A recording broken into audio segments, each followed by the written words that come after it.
वाले हैं। बहुत ध्यान से आज की कथा सुनना कि एकादशी का आपसे आपसे आपके बच्चे पूछेंगे, मम्मी हम भगवान विष्णु का दर्शन करते हैं, हम राम जी का दर्शन करते हैं, हम कृष्ण भगवान का दर्शन करते हैं, हम भवानी माता का दर्शन करते हैं, हम शंकर जी का दर्शन करते हैं, हम सारे देवी देवताओं का दर्शन करते हैं, पर ये एकादशी माता तो कभी नजर ही नहीं आती। पूछेंगे कि नहीं पूछेंगे कि तुम जिस एकादशी का व्रत करते हो इनका जन्म कहां से हुआ, कहां जन्मी थी? एकादशी की जन्मस्थली कहां है? भाई भगवान कृष्ण की जन्मस्थली तो मथुरा है, श्री राम जी महाराज की जन्मस्थली बोल दो जम के अयोध्या है।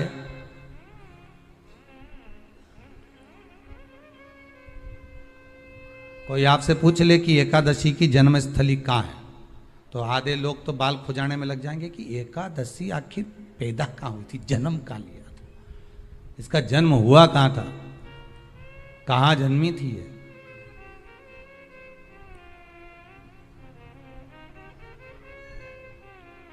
इसका जन्म स्थल है कहां? और अगर मान लो जन्म स्थल एकादशी का है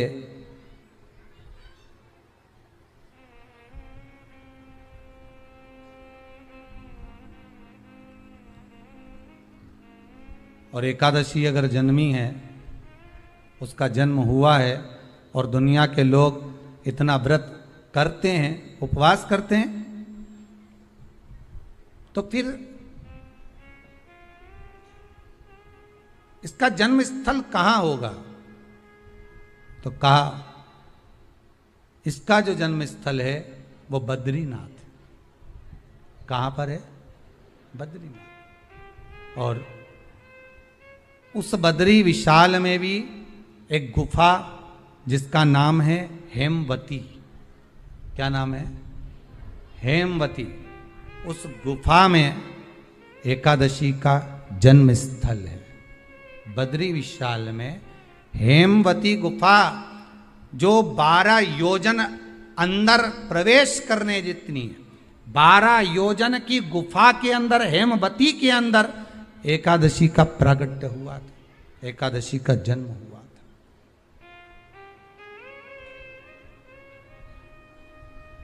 अब तो बता सकते हो ना कि कोई पूछे कि राम जी का जन्म अयोध्या में हुआ, भगवान कृष्ण का जन्म मथुरा में हुआ, और कोई पूछ ले आपका जन्म कहां हुआ था, अपन कह सकते ना सीहोर में हुआ हमारा।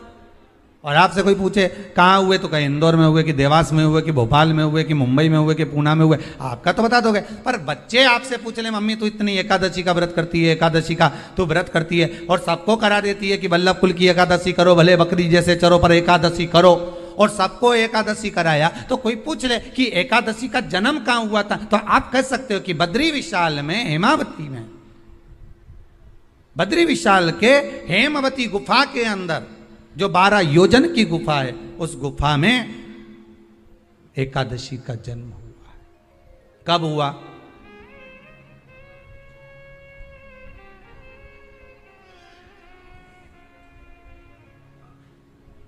जन्म होने का कारण, राम जी के जन्म होने का कारण था रावण का संहार। भगवान कृष्ण के जन्म होने का कारण था कंस का संहार।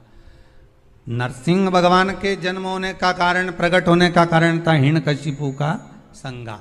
वराह भगवान के प्रकट होने का कारण था कि पृथ्वी को जल पर लाकर ठहराना, हिरण्याक्ष का संहार।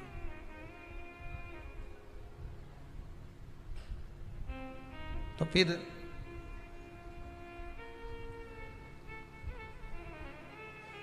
इसके जन्म का कारण क्या है? तो कहा इसके जन्म का केवल एक कारण है।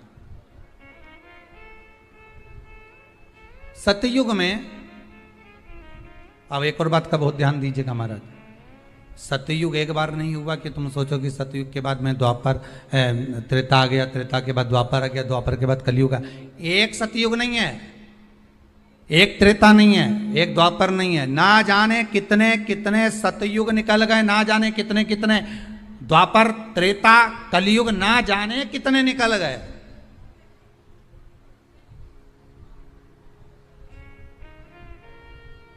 और आप और हम जैसे भी इस पृथ्वी पर ना जाने कितने, अरे जम के तो बोलो, निकल गए। पृथ्वी वहीं की वहीं है, जिस मकान में रहते हो वो मकान भी वहीं की वहीं है।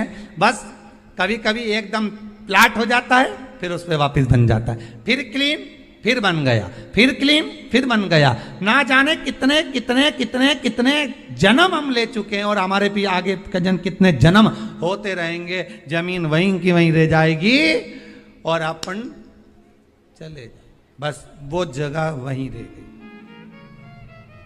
जो पहले परदादा जी की थी दादाजी को मिल गई, दादाजी की थी पिताजी को मिल गई, पिताजी की थी उनके बेटे को मिल गई, उनके बेटे से उनको बेटों को मिल गई। मिलते मिलते मिलते मिलते कब वो जमीन भी बिक गई समय की अवस्था में, फिर दूसरे की हो गई। और हम सोच कर रह गए कि ये हमारा है, हम इसके लिए लड़ाई करें, झगड़ा करें। हम केवल इस जमीन के लिए, जरा सी प्रॉपर्टी के लिए अदालत में खड़े, अपना समय बर्बाद कर दिए और जो पाना था वो छोड़ दिया।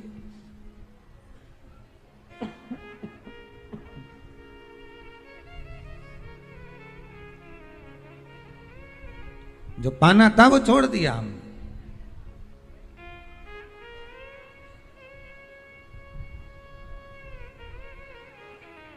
असली रजिस्ट्री तो ये शिव महापुराण की कथा है, जिसमें बैठकर आप 3 घंटा भगवान की भक्ति को जो धारण कर रहे हो, 3 घंटा जो भगवान की कथा को आप श्रवण कर रहे हो, 3 घंटा जो भगवान की भक्ति में आप डूबे हुए हो, 3 घंटा जो भगवत स्मरण में आप लगे हुए हो, बस यही असली रजिस्ट्री है, यही वहाँ काम आने वाली है। इसके सिवाय कुछ काम नहीं आएगा। धन दौलत माल खजाना सब पड़ा की पड़ा रह जाना, सब धरा की धरा।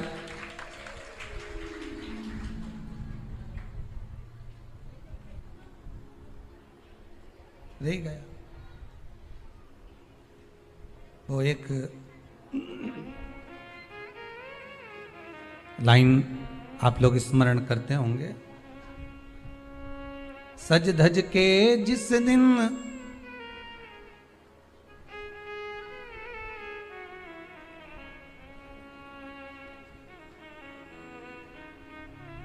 सज धज के जिस दिन मौत की शहजादी आएगी, न सोना काम आएगा न चांदी आएगा।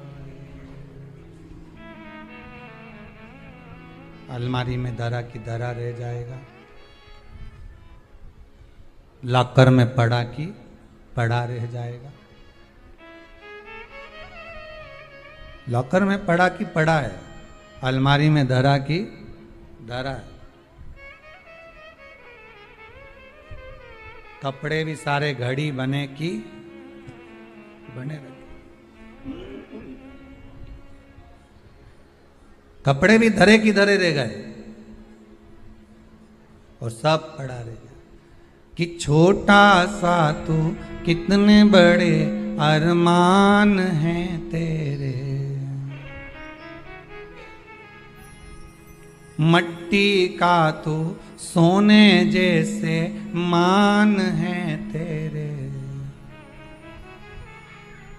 मट्टी की काया एक दिन मट्टी मिल जाएगी, न सोना काम आएगा न चांदी आएगी, न सोना काम आएगा न चांदी आएगी।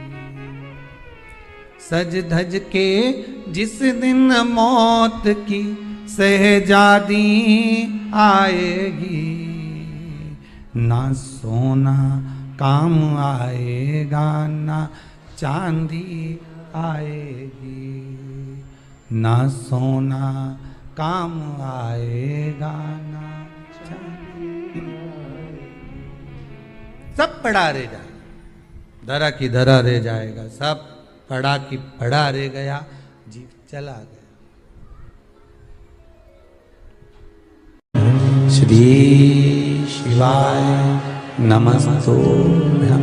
तूने जब एक शमी का पुष्प देवादिदेव महादेव को समर्पित करा है तो उसका बल इतना है कि 14 करोड़ सोने की मुद्रा तो इंद्र को देना ही पड़ती है। एक पुष्प यदि देवादिदेव महादेव को शमी का भूल से भी चढ़ जाता है तो उसका जो लाभ है, उसका जो फल है, उसका जो आनंद है, उसका जो एक आशीर्वाद है वो 14 करोड़ स्वर्ण मुद्रा के बराबर होता है। तो चिंता मत कर। भगवान इंद्र ने उसी समय कुबेर को बुलाया, शमी के वृक्ष पर उसको बिठाया और बिठाकर शमी के आपसे निवेदन है जिंदगी में प्रयास करना, जब जब कहीं ऐसा तुम्हें महसूस होने लगे, जब जब तुम्हें ऐसा लगने लगे, ऐसा लगे आपको कि जीवन में संपदा की, वैभव की थोड़ी सी कमी सी लगने लगे, तब प्रयास करना, प्रयास करिए कहीं नहीं जाना। एक शमी का पुष्प, तो ये शमी का पुष्प भूल से भी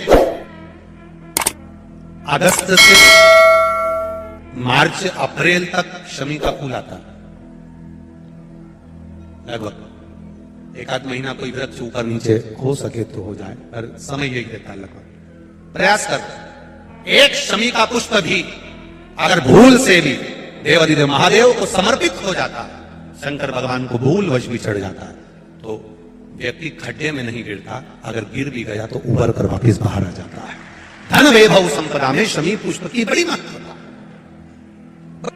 एक शमी का पत्ता, एक शमी का पुष्प, एक शमी का पत्ता, एक शमी का पुष्प हमारे जीवन में फल की अनुभूति करा देता।